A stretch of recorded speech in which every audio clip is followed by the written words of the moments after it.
Hello, my abnormal family. I wanted to drop another one today. I'm dropping three today in remembrance of Hunter. Please hit that like button.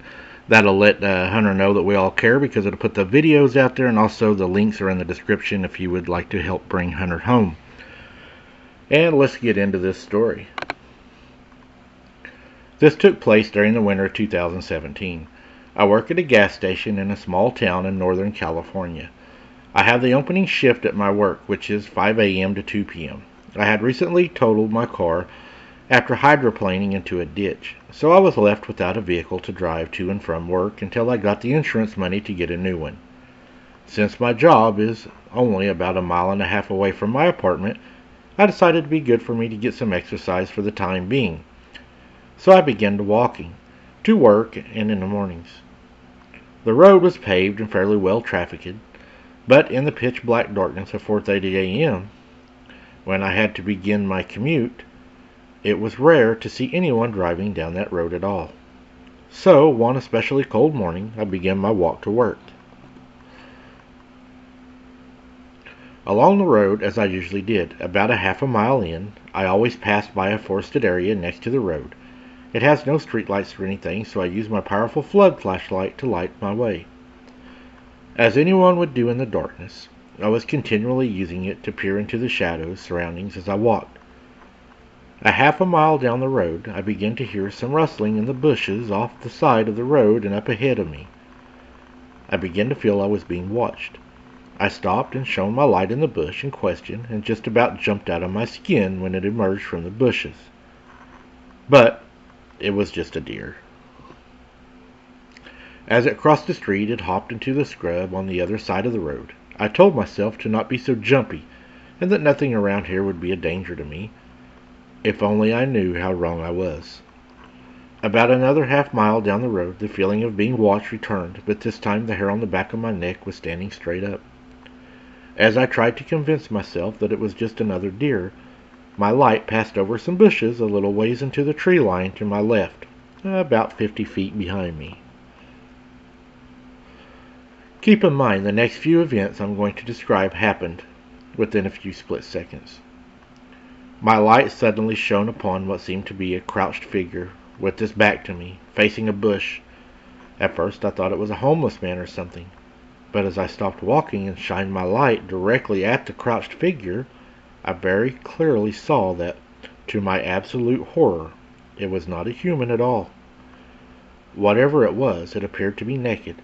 It had no hair on its body, and its skin was very pale.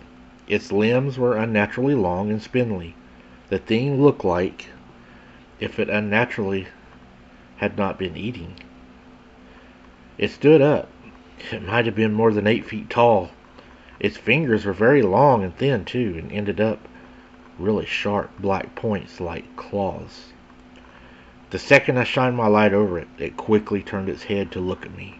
Its eyes, they glowed like an animal's eyes do in the darkness, like a cat's eyes or a deer's. I didn't get a great look at its face, but whatever it was, I knew it was not human, but it certainly wasn't an animal either. The moment it looked at me, I bolted down the road and didn't look back. Over my own panicking, gasping, I thought I heard it chasing me, which made me desperately push myself to go faster. A car's headlight suddenly appeared in the distance ahead of me on the road, and as I kept sprinting, the car soon passed me, going behind me and out of sight. I no longer heard the thing behind me, but I kept running as fast as I could, and I wasn't going to stop for nothing. And then I heard it. The car locked up its brakes. There was a loud crash. The car then, the reverse lights come on.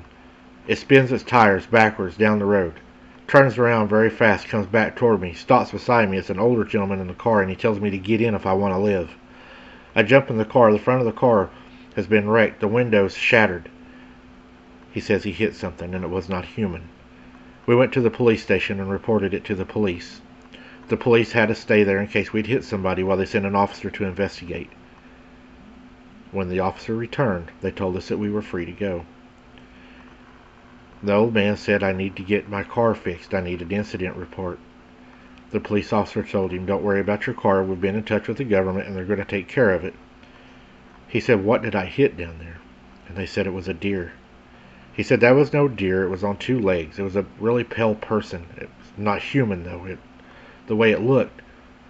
The police officer said, "You hit a deer. We spoke to the government. They're going to take care of your car. Don't worry about it. You need to go home." We were escorted to the front doors, and a police officer drove each one of us home. I know in my mind that this was a cover-up by the way they talked to us, and I know what I saw was no deer, and what he explained was the same thing that I seen. For some reason they are covering these creatures up, and they know they're around. I wonder how far they would go in protecting one. Would they protect one over a human? I'm afraid they would. What do you think of that story, guys? I think that he's right.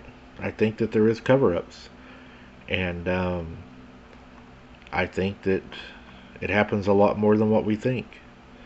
But thanks for watching, guys. I appreciate you watching. Please smash that like button so this video gets out there. Share it on your social media. Put it on your Facebook pages.